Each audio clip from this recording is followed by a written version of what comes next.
Hello दोस्तों, मैं दीपक तिवारी आपके अपने परिवार स्टडी ग्रुप ऑफ स्कूल में एक बार फिर से अभिनंदन करता हूं।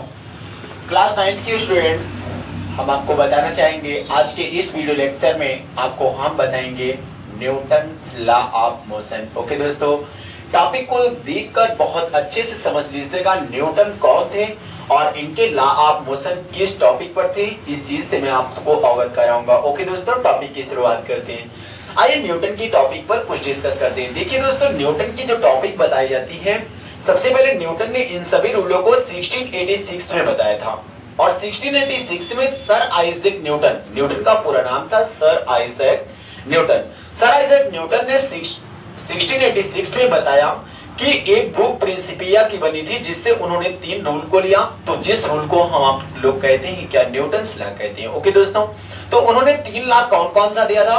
फर्स्ट लॉ जिसे हम आप बोलते हैं law of inertia and law of Galileo. Second law होता है क्या, लॉ ऑफ मोमेंटम। ओके दोस्तों, और वही थर्ड लॉ आपका होता है law of action and reaction. ये सभी टॉपिक हैं, सभी टॉपिक को केयर करके देखिएगा और समझ लीजिएगा। अगर वीडियो लेक्चर न समझ में आए तो कमेंट बॉक्स में जरूर लिखना न भूलिएगा, समझ में आए तो फिर भी बताइएगा। दोस्तों, अगर अभी तक आप चैनल को सब्सक्राइब नहीं किए तो प्लीज चैनल को सब्सक्राइब कर लीजिए ताकि हर एक आने वाले नए वीडियो का नोटिफिकेशन सबसे पहले आप तक पहुंचे। ओके दोस्तों, चलिए फर्स्ट लॉ से हम लोग मिलते हैं। फर्स्ट लॉ मतलब law of inertia.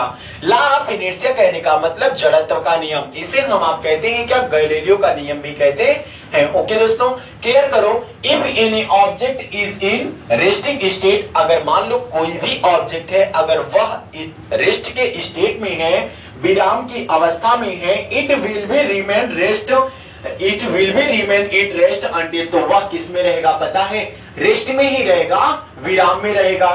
It is changed in its state by putting an external one on it is called law of inertia। कहने का मतलब अगर कोई भी वस्तु विराम में है तो वस्तु विराम में ही रहेगी जब तक कि उस वस्तु पर बल लगाकर उसके अवस्था में परिवर्तन न कर दिया जाए या उस वस्तु पर कोई बल न लगा दिया जाए। ओके दोस्तों, जैसे लेक्चर यहाँ पे मैं आपको बताना चाहूंगा, अगर मान लीजिए ये कोई ऑब्जेक्ट है, अगर इस ऑब्जेक्ट पर आप फोर्स नहीं अप्लाई करोगे तो ऑब्जेक्ट किस में रहेगा, रेस्ट में ही रहेगा।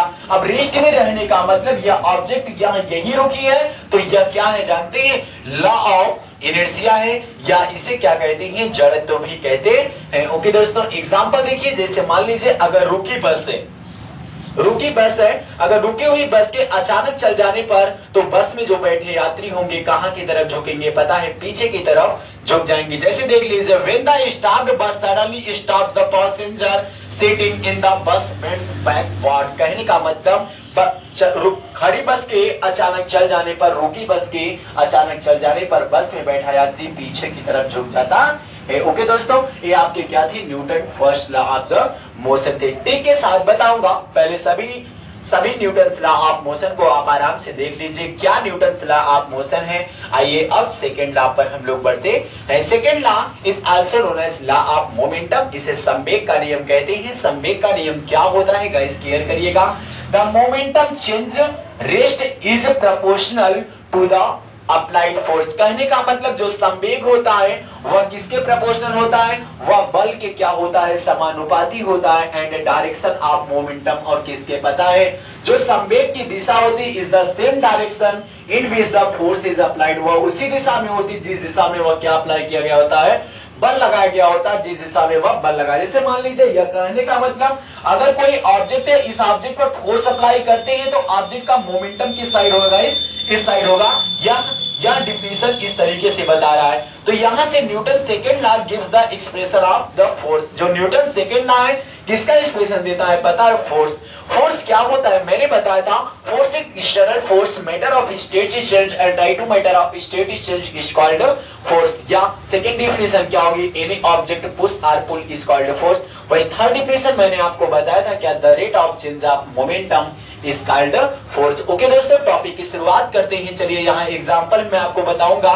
The cricketer pulls his hand, मतलब जो आपका क्रिकेटर है, गाइस क्लियर करिएगा, जो आपका क्रिकेटर है, क्रिकेटर को यहाँ क्लियर करो, his hand back while catching the fast approaching ball so that injury is the minimised. कहने का मतलब कोई अगर गेंद ऊपर से बहुत तेजी से आ रही है, अगर कोई भी बॉल है ऊपर से बहुत तेजी से आती है, जो कैचर होता है गेंद को पकड़ता है जरूर, लेकिन अपनी हाथ को नीचे कर लेता है। ऐसा क्यों करता है? ताकि वहां उसको जो चोट लग रहा है, जो इंजर्ड हो रहा है, बहुत कम चोट लगे। ओके दोस्तों, आइए थर्ड टॉपिक की तरफ बढ़ते हैं। दोस्तों अब केयर करिएगा, law of action and reaction कहने का मतलब जो Newton third law of the motion है उसका नाम क्या है? Law of action and reaction. कहने का मतलब इसे कहते हैं क्या? क्रिया और प्रतिक्रिया का नियम। क्या होता है क्रिया और प्रतिक्रिया का नियम? केयर कर लो। Each action has an equal and opposite process। कहने का मतलब इसमें जो प्रत्येक क्रिया होती है विपरीत दिशा में क्या करती है? प्रतिक्रिया करती है। चलिए यहाँ सिंपल सा एग्जांपल हम आपको देते हैं। ये देखिए दोस्तों, आपके पास क्या है? ये वॉल है। वॉल कहने का मतलब आपके पास दीवार है। चलिए दीवार पे यहाँ से अगर कोई भी पर्सन फोर्स अप्लाई करता है, तो अगर मान लीजिए कोई भी पर्सन हो अगर इसको पुश करता है, तो यह जो दीवार होती है इसको अपोजिट डायरेक्शन में वही फोर्स अप्लाई करता है। कहने का मतलब दोस्तों, अगर मान लीजिए आपके पास दो ऑब्जेक्ट हैं, दो ऑब्जेक्ट कहने का मतलब दोनों ऑब्जेक्ट क्या हैं? पास पास हैं। अगर ए ऑब्जेक्ट m1 इसका मास है और इस ऑब्जेक्ट का मास क्या है? m2 मास है। अगर ए ऑब्जेक्ट इसमें अपने f1 फोर्स को लेकर f2 में कोलिजन किया, तो इस पर जो फोर्स होगा वह क्या होगा गाइस? जानते हैं F12 होगा, और वही ये जो फोर्स अप्लाई अपोजिट डायरेक्शन में करेगा तो क्या हो जाएगा? F21। अपोजिट डायरेक्शन कहने का मतलब vector F12 equal to minus vector F21। ए माइनस कहने का मतलब जो माइनस है या अपोजिट डायरेक्शन में फोर्स अप्लाई किया गया। अब देखिए जैसे मैं अगर दीवार पर फोर्स अप्लाई करता हूं, तो दीवार पर पहले मैं था, उसके बाद दूसरा ऑब्जेक्ट, पहले ऑब्जेक्ट ने दूसरे ऑब्जेक्ट पर क्या अप्लाई किया? फोर्स। तो यहां से क्या हुआ? F12। अगर यह दीवार दूसरा ऑब्जेक्ट था, अब हमारे ऊपर फोर्स अप्लाई करेगा। दूसरे ऑब्जेक्ट ने पहले ऑब्जेक्ट पर जो फोर्स अप्लाई किया, तो वह क्या है? Vector F21। वेक्टर F21 तो यह सीधे डायरेक्शन में, लेकिन यह अपोजिट डायरेक्शन में है, तो इस वजह से ये फार्मूले इस पर क्या हो जाएंगे? Vector F12 equal to minus vector F21। It means प्रत्येक क्रिया के बराबर विपरीत दिशा में प्रतिक्रिया होती है। जैसे यहां से अगर बात कर लो एग्जांपल का, जर्क बैकवर्ड्स कहने का मतलब अगर कोई बंदूक या गोली जो चलाता है दोस्तों, अगर आप चलाएंगे तो वह जो उस बंदूक से निकलेगी गोली वह आगे की तरफ जाएगी, लेकिन आपको झटका कहां देगा? वो पीछे की तरफ देगा। दूसरा एग्जांपल यहां से देखो, fire back when a rope breaks while pulling water from the wind. जैसे मान लीजिए कुएं में से आप रस्सी के सहारे पानी निकाल रहे हैं, तो कुएं में से जिस रस्सी से आप पानी निकाल रहे हैं, अगर रस्सी के अचानक टूट जाए, अगर रस्सी अचानक से टूट जाती है, तो आप कहां की तरफ गिरेंगे? पता है? पीछे की तरफ गिर जाती है। ओके दोस्तों, वही देखिए रॉकेट फॉरवर्ड, रॉकेट का आगे की तरफ बढ़ना। तो रॉकेट कैसे आगे की तरफ बढ़ता है? वो न्यूटन का थर्ड लॉ होता है। ओके दोस्तों, आइए एक ट्रिक मैं बताता हूं, और ट्रिक क्या है? केयर करो। ये तीनों रूल एक ही ट्रिक में कैसे आप जान पाओगे? यहां से इस ट्रिक को समझिएगा। थोड़ा सा ट्रिक सिंपल है, लेकिन समझने में थोड़ा सा आपको अगर दिक्कत न हो तो समझ में अच्छा आएगा। ट्रिक क्या है? मैंने आपको ट्रिक बताया क्या? जड़ से क्रिया। जड़ से क्रिया, जड़ से क्रिया कहने का मतलब रूट वर्ब। रूट वर्ब क्या होंगे दोस्तों? ROOTVERB।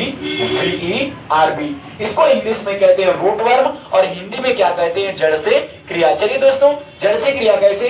जड़ मतलब क्या? जड़त्व। जड़ मतलब क्या? जड़त्व। इसको क्या कहते हैं? प्रथम नियम। कौन सा कहते हैं? फर्स्ट लॉ कहते हैं। कौन सा लॉ कहते हैं? First law. और फर्स्ट लॉ का क्या है? जड़त्व का नियम। से मतलब क्या होगा गाइस? संवेग। से मतलब क्या होगा? संवेग। संवेग मतलब कौन सा लॉ है जानते हैं? सेकंड लॉ है। और क्रिया, क्रिया मतलब क्रिया प्रतिक्रिया का नियम। क्रिया मतलब क्रिया प्रतिक्रिया का नियम। तो एक कौन सा लॉ है गाइस जानते हैं? Third law. जड़त्व मतलब इनर्शिया, संवेग मतलब मोमेंटम, क्रिया प्रतिक्रिया मतलब law of action and reaction. Guys आज के वीडियो में इतना ही। अब जब नेक्स्ट वीडियो में मिलेंगे हम आपसे अदर टॉपिक पर डिस्कस करेंगे। Thank you.